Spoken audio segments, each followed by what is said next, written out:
Bismillahirrahmanirrahim. Azan pertama kali dikumandangkan di Madinah, pada tahun pertama Hijriyah. Di tahun pertama dari Hijrah, Bilal bin Rabah radhiyallahu anhu merupakan orang yang mengumandangkan azan untuk pertama kali. Berikut kisah azan pertama kali dikumandangkan. Awal mula azan mempunyai kisah yang menarik hati untuk mengingatnya.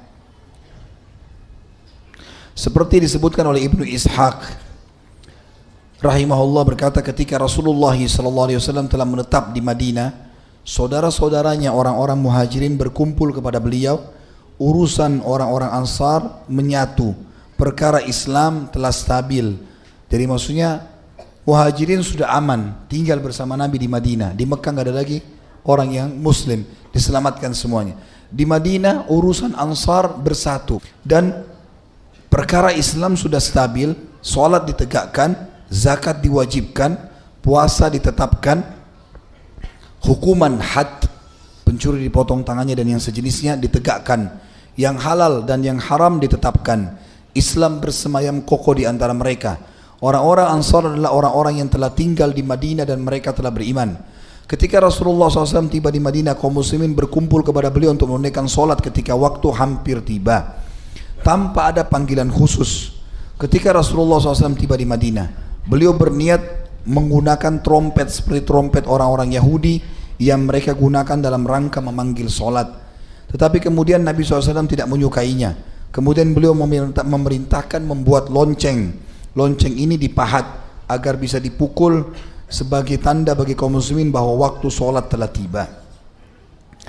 Ketika itu akan dilakukan dan belum sempat dipakai lonceng ini, baru dibuat lonceng itu, tiba-tiba saja Abdullah bin Zaid bin Tha'labah bin Abdul Rabbi, salah satu sahabat dari Ansar, dari Bani Al-Harith bin Al-Khazraj, Khazraj suku asli Ansar, bermimpi tentang azan.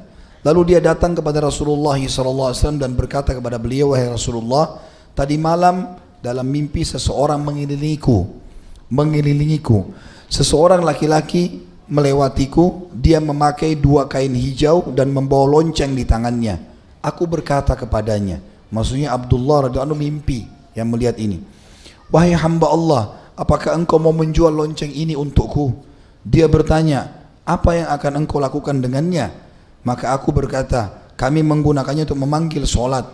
Maka orang itu pun mengatakan, maukah engkau aku tunjukkan yang lebih baik daripada lonceng ini? Aku bertanya, apa itu? Lalu orang itu mengajarkan kepadaku Rasulullah kalimat, Allahu Akbar, Allahu Akbar, Ashhadu an la ilaha illallah, Ashhadu an la ilaha illallah, Ashhadu anna Muhammadar Rasulullah, Ashhadu anna Muhammadar Rasulullah, Hayya ala salah, Hayya ala salah, Hayya ala falah, Hayya ala falah, Allahu Akbar, la ilaha illallah. Ketika Abdullah mengabarkan kepada Rasulullah SAW, beliau langsung bersabda, innaha la ru'ya haqq, insyaallah faqum ma'a Bilal fa'alqaha alaih falyu'adzin biha fa'innahu anda sautan minka. Sesungguhnya ia adalah mimpi yang benar, insyaallah. Berdirilah kepada Bilal dan ajarkan dia lafaz azan itu agar dia yang azan, karena Bilal lebih nyaring dan lebih bagus suaranya darimu. Ketika Bilal mengumandangkan azan, Umar bin Khattab dan para sahabat yang lain terbangun dari tidur, kemudian mereka menuju ke masjid. Lalu Umar berkata kepada Nabi SAW, wahai Nabi Allah, demi zat yang mengutusmu dengan kebenaran, sungguh aku juga bermimpi seperti ini. Maka Rasulullah SAW mengatakan, segala puji bagi Allah atas semua itu. Dan ini hadis diriwayatkan Abu Dawud nomor 499 dalam Kitabus Shalah, dan Al-Bukhari juga menyebutkan dalam Khalqu Af'alil Ibad halaman 448. Ad-Darimi menyebutkan nomor 1187 dan masih banyak yang lainnya, di antaranya Ibnu Khuzaimah, Al-Baihaqi semua menyebutkan, dan juga Az-Zahabi mensahihkan hadis ini, juga An-Nawawi meriwayatkannya.